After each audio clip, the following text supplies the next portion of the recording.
যেই সমাজের তরুণরা জেগে উঠে সেই সমাজকে আল্লাহ বদলায় দেন।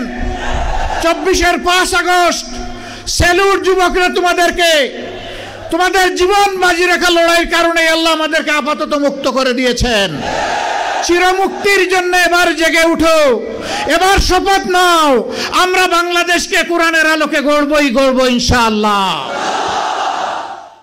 আসুন এমন জীবন গঠন করি যেই জীবন সর্বাবস্থায় আমার জন্য সম্মানের হয়, ফাঁসির রশিতে ঝুললেও যেন সম্মানের হয়, ফাঁসির পাতাটনের উপর দাঁড়ালেও যেন সম্মানের হয়, আবু সাইদের মতো বুক পেতে গুলি নিলে সেটাও যেন আনন্দের হয়। এমন জীবনই রাজনীতিবিদের জীবন হওয়া উচিত। প্রিয় সম্মানিত ভাইরা,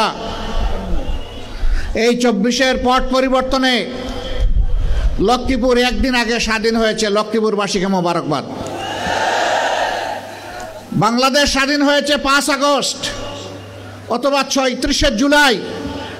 আপনারা আল্লাহর পক্ষ থেকে স্বাধীনতা পেয়েছেন 4 আগস্ট, কিন্তু বিনামূল্যে নয়, অতি উঁচু মূল্যে। 11টা তাজা প্রাণ এই শহরের মাটিতেই ঝরে গেল।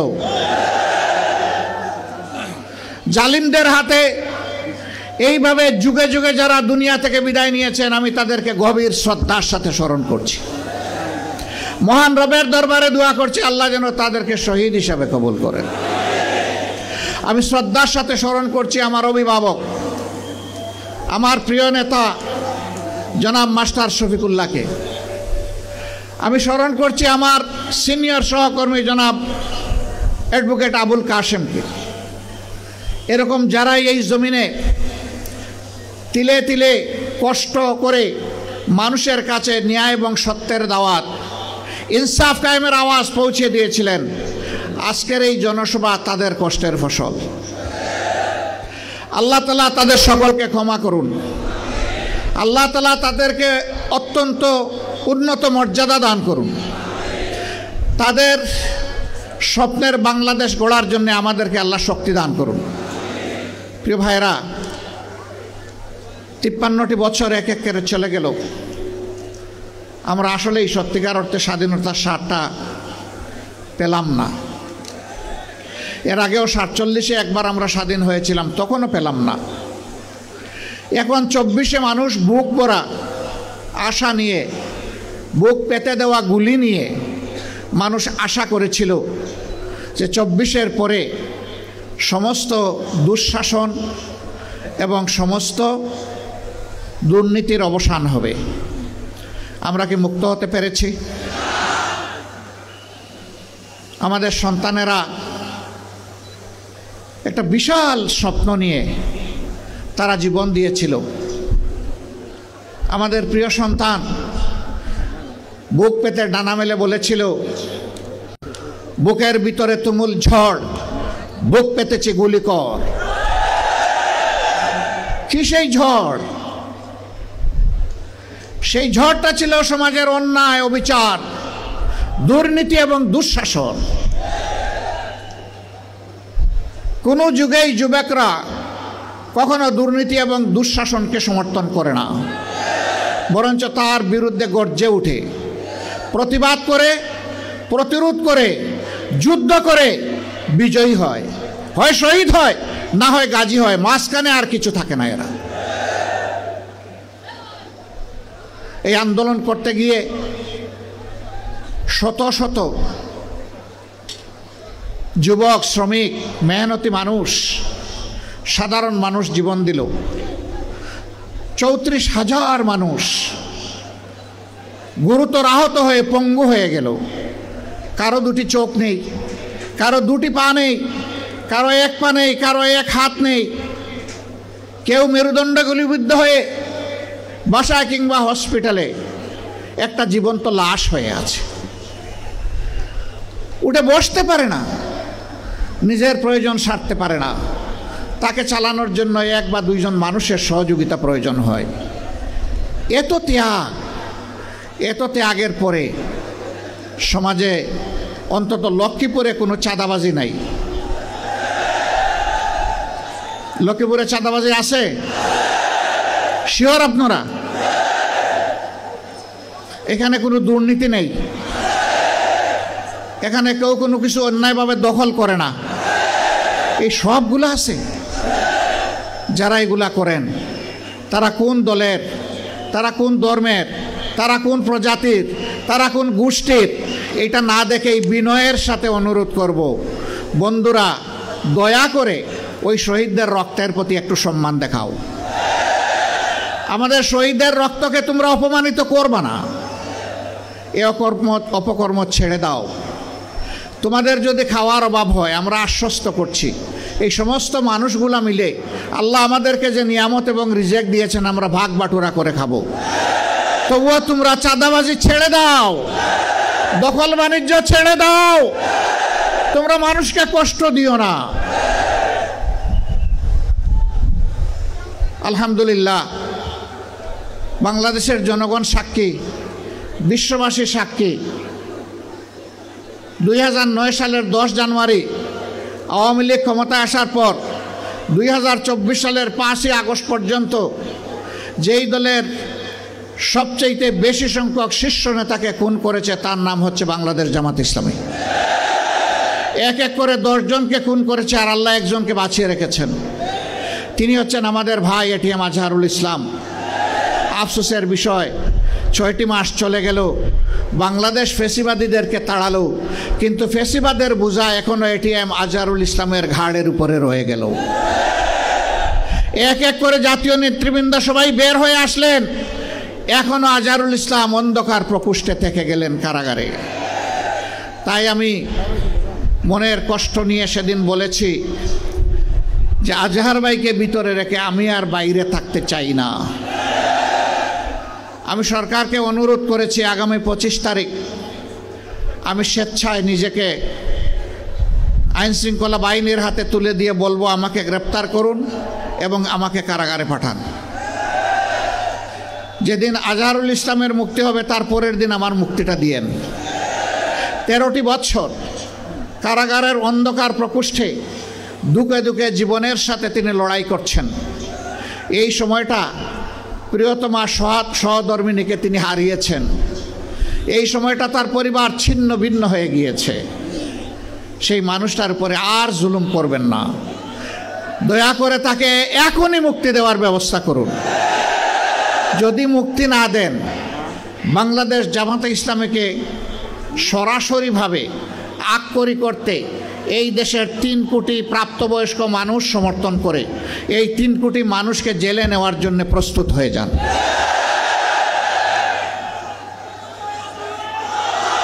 আমার সম্মানিত ভাইরা, এই 54 বছরে এই বাংলাদেশে অনেক কিছু ঘটে গিয়েছে, দফায় দফায় রক্তের বন্যা বয়ে গিয়েছে।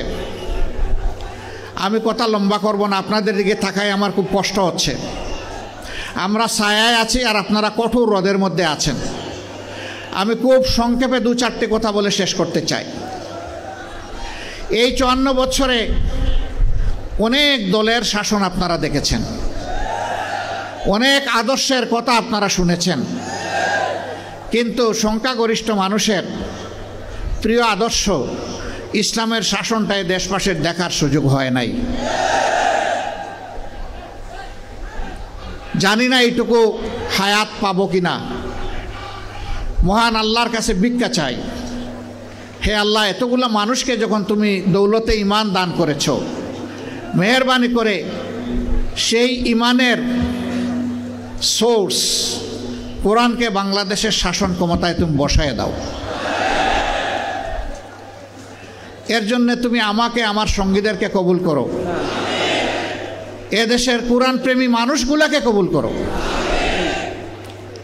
অনেকে অপবাদ ছড়ায়, পরিকল্পিত অপবাদ। বুঝলাম কোরআনের শাসন কায়েম হলে ভালো হবে, কিন্তু এদেশে তো অন্য ধর্মের মানুষও আছে। অবশ্যই আছে, দুনিয়ার এমন কোনো রাষ্ট্র নাই যেখানে বিভিন্ন ধর্মের মানুষ নাই। বাংলাদেশেও আছে। কত পার্সেন্টেজে আসে এটা আমি বলতে চাই না। কেন বলতে চাই না? এটাও আর একটা বৈষম্য। আমরা গভীরভাবে বিশ্বাস করি এ দেশে যারাই জন্মগ্রহণ করবে তারা এ দেশের গর্বিত নাগরিক। ধর্ম তার নিজস্ব ব্যাপার, রাষ্ট্রের দায়িত্ব হচ্ছে নাগরিকের হাতে তার অধিকার তুলে দিতে হবে। আমাদের সংবিধান, যে বিদ্যমান সংবিধান অধিকারের কোনো তারতম্য এখানে নেই এবং কোরআনের সংবিধানেও নাই। সেদিন একজন অমুসলিম দায়িত্বশীল নেতা আমাকে জানতে চাইলেন, তো যদি নাই তাহলে আমাদের কাছ থেকে আলাদা একটা কর নেবেন কেন ইসলামী রাষ্ট্র হলে? আমি বললাম, আপনি যথার্থই বলেছেন। আপনি কি ইসলামী রাষ্ট্রে জাকাত দেবেন? কয় না, তা তো প্রশ্নই উঠে না। আমি মুসলমান না, আমি জাকাত দেবো কেন? আমি বললাম, তাইলে এইটাকে এখানে রাখলাম যে মুসলমানরা জাকাত দেবে, আপনি এগ্রি? বলে যে হ্যাঁ আমি এগ্রি। আমি বললাম, রাষ্ট্রের উন্নয়ন এবং অধিকার সবার জন্য যদি সমান হয়, তো একজন জাকাত দিল অর্থাৎ একটা ট্যাক্স দিল, ইসলামী ট্যাক্স, আপনি কিছুই দিলেন না, তো অধিকার সমান পাবেন কিভাবে? আপনাকেও একটা ট্যাক্স দিতে হবে, ওই ট্যাক্সটাই শুধু আপনার কাছ থেকে নেওয়া হবে। তবে হ্যাঁ, কোনো মানুষ সে যে ধর্মেরই হোক, মুসলমান যদি সম্পদশালী না হয় তার উপরে কোনো জাকাত ফরজ নাই, আর জাকাতের নফল বলেও কিছু নাই। গরিব সাদাকা করতে পারবে, কিন্তু তার উপর জাকাত ফরজ নয়। ঠিক অনুরূপভাবে একজন হিন্দু, বৌদ্ধ, খ্রিস্টান তিনি যদি অসহায় হন, গরিব হন, তিনি ট্যাক্স দিবেন না, উল্টা রাষ্ট্র তার দায়িত্ব নেবে। কর্মক্ষেত্রে যোগ্যতাটাকেই প্রাধান্য দেওয়া হবে। বলবেন তার কোনো প্রমাণ? আলহামদুলিল্লাহ, আমি নিজেই তার প্রমাণ। আপনারা মিডিয়ায় দেখেছেন, ছোট্ট একটি মেডিকেল কলেজ আমার হাতে গড়ে উঠেছে। মানুষ বলে এটা অনেক বড় মেডিকেল কলেজ, আমি বলি খুব ছোট মেডিকেল কলেজ। দুনিয়াটাই ছোট, আর মেডিকেল কলেজ কত বড় হবে? সেখানে 2200 কর্মকর্তা কর্মচারী কাজ করেন। সেখানে বাংলাদেশে বিদ্যমান 4 ধর্মের, সকল ধর্মের মানুষ আছেন সেখানে। গুরুত্বপূর্ণ দায়িত্বে হিন্দু, বৌদ্ধ, খ্রিস্টান ধর্মের মানুষেরা আছেন, যেমন আছেন ইসলাম ধর্মের অনুসারীরা। আমরা ওখানে ধর্ম দেখে তাদেরকে নিয়োগ দেইনি, আমরা দিয়েছি আমার এই প্রতিষ্ঠানের আমানত কার কাছে নিরাপদ, কে যোগ্যতার সাথে আমার রোগীদেরকে সেবা দিতে পারবে, আন্তরিকতার সাথে সেবা দিতে পারবে, আমরা তাদেরকে সেখানে নিয়োগ দিয়েছি। ছাত্রীদের জন্য ডেজিগনেটেড এই মেডিকেল কলেজ, এখানে ছাত্র ভর্তি করি না আমরা। সেখানে এটাও আমরা দেখি না যে এই ছাত্রীটা কোন ধর্মের, আমরা দেখি আমরা একটা মানবিক ছাত্রী এবং একটা মানবিক চিকিৎসক তাকে দিয়ে তৈরি করতে পারবো কিনা, এমন যাদেরকে পাই আমরা তাদেরকে সেখানে ভর্তি করি। এটি ছোট বাংলাদেশ। জামাতে ইসলামীর বর্তমান কেন্দ্রীয় কর্মীর প্রতিষ্ঠান, এটা যেমন হবে আগামী বাংলাদেশও ঠিক তেমন হবে ইনশাল্লাহ। একজন সাংবাদিকের মুখের দিকে তাকাইয়া মনে হলো হি ইজ কনফিউজড, তিনি আমার কথা আশ্বস্ত হননি। আমি তাকে পাশে ডাকলাম, ডেকে বললাম, আপনাকে ছোট্ট একটা অনুরোধ করব। কই বলেন? আমি বললাম যে কালকেই আপনি একটু সিলেট যাবেন, গিয়ে নিজ চোখে দেখে আসবেন, মনের মতো করে মানুষগুলোর সাথে কথা বলবেন, কর্মকর্তা কর্মচারী, ছাত্র, এখানে ছাত্রী যারা আছে তাদের সাথে কথা বলবেন। এরপরে আপনি আপনার মনের মতো করে রিপোর্ট করবেন।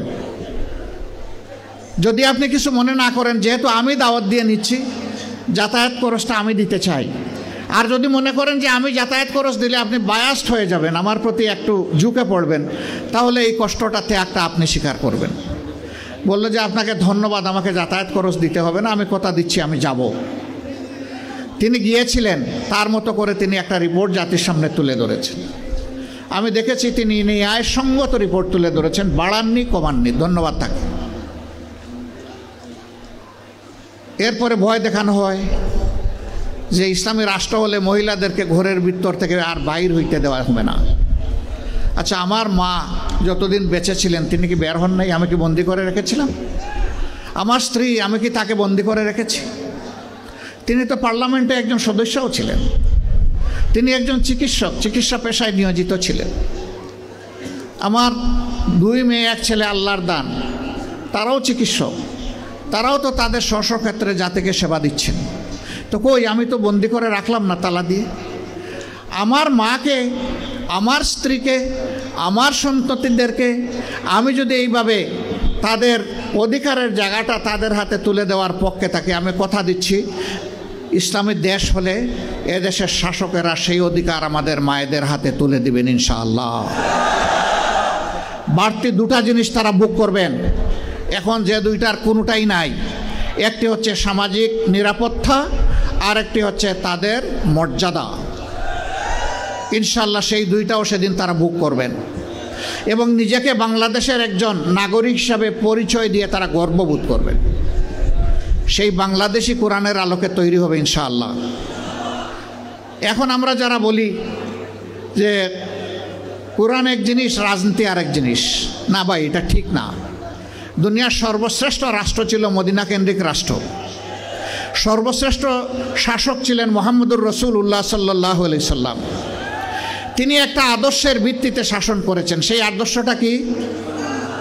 আল কোরআনের আদর্শ, ইসলামের আদর্শ, আল্লাহর দেওয়া আদর্শ। তাহলে তিনি যে আদর্শে দেশ শাসন করার কারণে একটি জাহিলি সমাজ পরিবর্তন হয়ে সোনালী সমাজ হয়ে গেল, সেই আদর্শকে যদি আমরা আবার আমাদের সমাজে গ্রহণ করে নেই, তাহলে বাংলাদেশের এই সমাজও ইনশাআল্লাহ সোনালী সমাজে পরিণত হবে। অতীতে সোনার বাংলা কায়েম করতে গিয়ে শ্মশান বাংলা কায়েম করা হয়েছে। কোরআনই একমাত্র সোনার বাংলার গ্যারান্টি দিতে পারে, আর কিছুই দিতে পারবে না। ইতিমধ্যেই বাংলার জমিনে তার পরীক্ষা নিরীক্ষা শেষ। এখন হবে ইনশাআল্লাহ কোরআনের বাংলাদেশ। যারা কোরআনকে খণ্ডিত করতে চান অথবা সহ্য করতে চান না, তাদেরকে আমরা বিনয়ের সাথে বলতে চাই, এ দেশের আপামর জনতা বাঁচতে চায় কোরআন বুকে নিয়ে, মরতে চায় কোরআন বুকে নিয়ে, আল্লাহর সামনে দাঁড়াতে চায় কোরআন বুকে নিয়ে। কোরআনকে আমাদের থেকে বিচ্ছিন্ন করা যাবে না ইনশাআল্লাহ। এই দেশে যতগুলা ইসলামী দল আছে সবগুলার দিকে আপনারা তাজা চোখ দিয়ে তাকিয়ে দেখুন। আমি বেশি দূরে যাব না।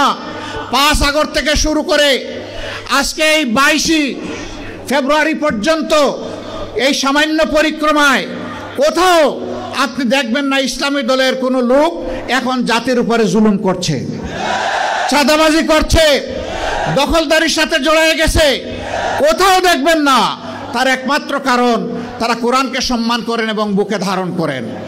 তার একমাত্র কারণ তারা আল্লাহ সুবহানাহু ওয়া তাআলাকে ভয় করেন। যাদের অন্তরে আল্লাহর ভয় আছে তারা মানুষের উপর জুলুম করতে পারে না। তারা মানুষকে ভালোবাসে, তারা মানুষকে শ্রদ্ধা করে। তারা দেখে না এ মানুষের পেশা কি, শিক্ষা কি, তার গোষ্ঠী কি, এইটা দেখে না। দেখে সে আল্লাহর সৃষ্টি আশরাফুল মাখলুকাত। আল্লাহ যাকে শরাফতি দান করেছেন, আমার দায়িত্ব তাকে সম্মান করা। আমরা মানুষকে ছোট হিসাবে দেখি না কাউকে, আমরা সমস্ত মানুষকে দেখি আল্লাহর শ্রেষ্ঠ জীব হিসাবে। আপনাদের পাশেই বিশাল নদী আছে। আমি একবার বরিশাল থেকে লঞ্চে ঢাকায় ফিরলাম সকালবেলা, সামার সিজন ছিল, গ্রীষ্মকাল। গাড়িতে উঠেছি, এ গল্প আমি বহু জায়গায় বলেছি, আমি এই লোভ ধরে রাখতে পারি না। কিছু দূর যাওয়ার পরে আমার চালককে বললাম থামো। সে বলল স্যার সামনে ময়লার ভাগাড়, দেখতেও খারাপ আর গন্ধ আসতেছে। আমি বললাম এখানেই থামো, এখানে আমার কাজ। আমি 20 থেকে 22 মিনিট বসে আছি গাড়িতে। মাঝে মাঝে সেও আমার মুখের দিকে একটু ঘুরে তাকায়। আমার পাশে বসা একজন সহকর্মী, তিনিও তাকান। তারা বুঝতে পারছেন না যে কেন এই জায়গাটায় আমি দাঁড়িয়ে আছি, কিছু বলছিও না, করছিও না। ওই সময়টা পরে গাড়ির দরজা খুলে বের হলাম। তখন এই জল্লাদের শাসন চলতেছে বাংলাদেশে, 2015 সাল।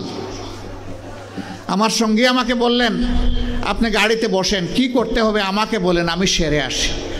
আমি বললাম better you come with me, আপনিও আসেন আমার সাথে। আসেন। দরজা খুলে পিছনের দিকে হাঁটা শুরু করলাম। ড্রাইভার বলতেছে স্যার গাড়ি ব্যাক করি। আমি না, এখানে থাকো। একটা খাবারের দোকানে গিয়ে ঢুকলাম, কিছু খাবারের প্যাকেট নিলাম, পানি নিলাম, নিয়ে আবার এসে গাড়িতে বসলাম। এবার চালক বলতেছে স্যার যাই। আমি বললাম না, আমার কাজ শেষ হয়নি। 5-7 মিনিট পরে আমি গাড়ির দরজা করে আবার নামলাম। সঙ্গীকে বললাম ভাই এই প্যাকেটগুলো নেন, আসেন আমার সাথে, আমিও কিছু নেই, আপনিও কিছু নেন। গিয়ে ওই ময়লার ভাগাড়ের কাছে হাজির হলাম। ততক্ষণে একদল লোক যারা এই ময়লাগুলা বেলচা দিয়ে ডাম্পিং ট্রাকে উঠিয়ে শেষ করেছে, এখন বেলচা ছুঁড়ে ওখানে ফেলে দিয়েছে।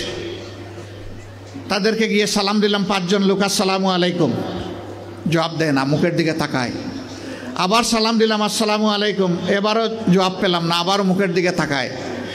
এরপরে বললাম, কি ভাই আপনাদের মধ্যে কি কেউ মুসলমান আছেন? একজন ভীষণ রাগ করে বলল, আমি শুধু মুসলমান না, বাকি ওরা তো সব মুসলমান, তো জবাব দেয় না কেন? বললাম কোনো সমস্যা নাই, আবার সালাম দিচ্ছি, আসসালামু আলাইকুম। এবার সবাই সমস্যারে জবাব দিল, ওয়ালাইকুম আসসালাম। জিজ্ঞেস করলো, আপনি কে? বললাম, আপনাদের জাতি ভাই। আপনি কি সিনেমা করতে আসছেন? আমার এই চেহারা দেখে মনে হয় যে আমি সিনেমা করতে আসছি। কয় না, তা তো মনে হয় না, কিন্তু আপনার কথাবার্তায় তো এরকমই মনে হচ্ছে। তো আপনি কেন আসছেন? আমি বললাম, আপনাদের হাত ধুইতে আসছি। কয় শুনেন, আমরা গরিব মানুষ, আমাদেরকে নিয়ে উপহাস করবেন না। আমি বললাম, আল্লাহর কসম আমি উপহাসও করতে আসিনি। তাইলে আপনি আমাদের হাত ধোয়াবেন কেন? আমি বললাম, তোমরা সমাজের হাত দাও, একটা দিন অন্তত তোমাদের হাত ধোয়াই। আমাদেরকে ছেড়ে দেন, আমাদের অনেক কাজ, বুঝতে পারছি না আপনি কি জিনিস। আমি বললাম যে আমি বড় শক্ত জিনিস, হাত না ধুইয়া তোমাদেরকে ছেড়ে দেব না আমি।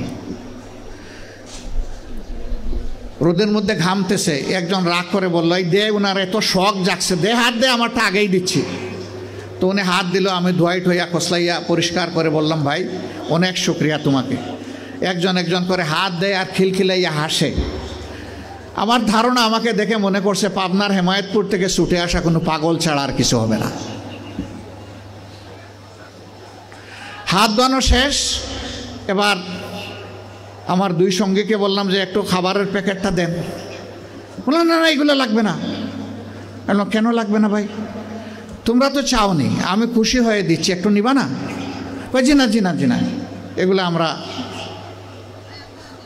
আমি বললাম যে বলো তাইলে কোনটা থেকে খেতে হবে, আমি আগে খাই একটু, তারপরে নিয়ে যাও। তখন একজন বলে, তাইলে ঠিক আছে দিয়া দেন। বললাম, হ্যাঁ, দুনিয়া অনেক কিছু ঘটে। হাতে নিল, নেওয়ার পরে একজন একটু দীর্ঘ শ্বাস ফেলে বলল, তাহলে আমরাও মানুষ। আমি বললাম, কেন এই কথা বললেন কেন? জি না, আপনাদের মতো মানুষেরা আমাদেরকে মানুষ বলে না, বলে আমরা সুইপার, বলে আমরা মেথর। আমাদের কাছে কেউ দাঁড়াইতে চায় না, কোনো রাস্তা দিয়ে আমরা হাঁটলে মানুষ সরে যায়। সমাজের মানুষ আমাদেরকে অচ্ছুত মনে করে, এদেরকে ছুঁইলেই জাত যাবে। আমি হাত জোড় করে বললাম, সোফা কাপড়ের ছোট লোকদের পক্ষ থেকে আমি তোমাদের কাছে ক্ষমা চাই। আমাকে ক্ষমা করো, আমাদেরকে ক্ষমা করো। আমি আর চোখের পানি ধরে রাখতে পারিনি, টপ টপ করে আমার চোখ থেকে পানি পড়ল। যে মানুষগুলো তাদের জীবনের পরিশ্রমের বিনিময়ে সমাজের চাকাটাকে চালু রাখে, আমরা কিনা তাদেরকে মানুষ বলি না, আমরা তাদেরকে সুইপার বলি, মেথর বলি। আমরাই কমজোর। আমি কাঁদতে কাঁদতে এসে আমার গাড়িতে, আর ওরাও আমার সাথে কেঁদে কেঁদে তাদের গাড়িতে উঠে গেল। সম্মানিত ভাইয়েরা, কেন এই বেমনা? এদের ছাড়া কি এই সমাজ চলবে?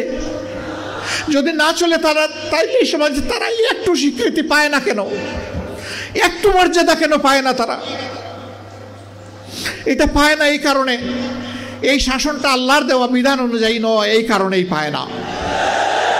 যদি আল্লাহর দেওয়া বিধান অনুযায়ী পাইতো, তাহলে ওরাও নিজেদেরকে সম্মানিত মনে করত, তাদের মুখ দিয়ে এই কথা বের হয়ে আসতো না, যাক আজকে বুঝতে পারলাম যে আমরাও মানুষ। আক্ষেপের সুরে এই কথা তারা বলতো না। ভাই, আমরা এইরকমই একটা মানবিক বাংলাদেশ চাই। এই বাংলাদেশটাকে আমরা সবাই চাই, শিওর সবাই চাই। আল্লাহকে হাত তুলে দেখান। হে রাব্বুল আলামিন, তুমি সাক্ষী থাকো। আল্লাহ, তুমি সাক্ষী থাকো, আমরা তোমার কোরআনের ভিত্তিতে একটা ইনসাফের মানবিক বাংলাদেশ চাই, যেখানে মানুষ সবাইকে সম্মান করবে, ভালোবাসবে। এই বাংলাদেশটা আল্লাহ তুমি আমাদেরকে দান করো। হে তরুণ যুবকেরা, জেগে উঠো। যেই সমাজের তরুণরা জেগে উঠে, সেই সমাজকে আল্লাহ বদলায় দেন। 24-এর 5 আগস্ট স্যালুট যুবকরা তোমাদেরকে।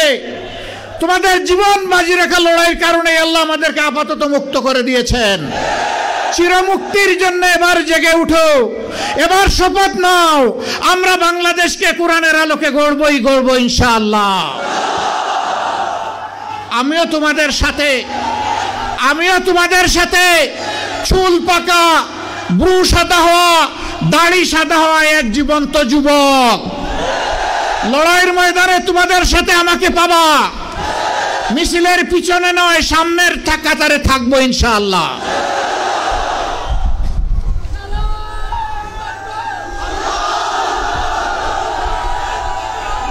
আমাদের যুবকেরা আমাদের স্বপ্ন, আমাদের যুবকেরা আগামীর বাংলাদেশ। এই যুবকদের হাতে বাংলাদেশের দায়িত্ব আমরা তুলে দিতে চাই। হে যুবকরা, তোমরা তৈরি হও, ইনশাআল্লাহ তোমরা পারবা। আলহামদুলিল্লাহ তোমরা অতীতে পেরেছো। আমরা তোমাদেরকে বুকে আলিঙ্গন করে কপালে চুমু দিয়ে তোমাদেরকে এগিয়ে দিব ইনশাআল্লাহ। মা বোনেরা, এই যুবক সন্তানদেরকে এখন থেকে তৈরি করুন। আল্লাহর কাছে তৌফিক চান। হে আল্লাহ, প্রিয় দেশে ইজ্জত নিয়ে বাঁচতে চাই, শান্তি নিয়ে বাঁচতে চাই, নিরাপত্তা নিয়ে বাঁচতে চাই। এই জন্য আমার সন্তানকে তোমার কাছে ওয়াকফ করে দিলাম। আমি মায়েদের কাছে সেই আহ্বান জানাবো। আমার এই আওয়াজ আজকে বাংলাদেশের এবং বিশ্বের যতটি মায়ের কানে যাবে, ও আমার পরম শ্রদ্ধাভাজন মা, আমি আপনাকে বিনয়ের সাথে অনুরোধ জানাচ্ছি, সেজদায় পড়ে এমন মুজাহিদ সন্তানের জন্য আল্লাহর কাছে তৌফিক চান। লক্ষ্মীপুরের অনেক দাবি, অনেক চাহিদা। লক্ষ্মীপুরকে ফুলের বাগানে সাজানোর সুযোগ ছিল, কিন্তু এই লক্ষ্মীপুরকে ছোপ ছোপ রক্ত আর খাড়ি খাড়ি লাশ দিয়ে সাজানো হয়েছিল। ইনশাআল্লাহ মানবিক বাংলাদেশ, ইনসাফের বাংলাদেশ, কোরআনের বাংলাদেশ কায়েমের মধ্য দিয়ে আমরা লক্ষ্মীপুরবাসীর স্বপ্ন বাস্তবায়নে তাদের সাথে থাকব, তাদের বুকের ভিতরে থাকব। সকল ন্যায্য দাবি পূরণে আমরা অঙ্গীকারবদ্ধ।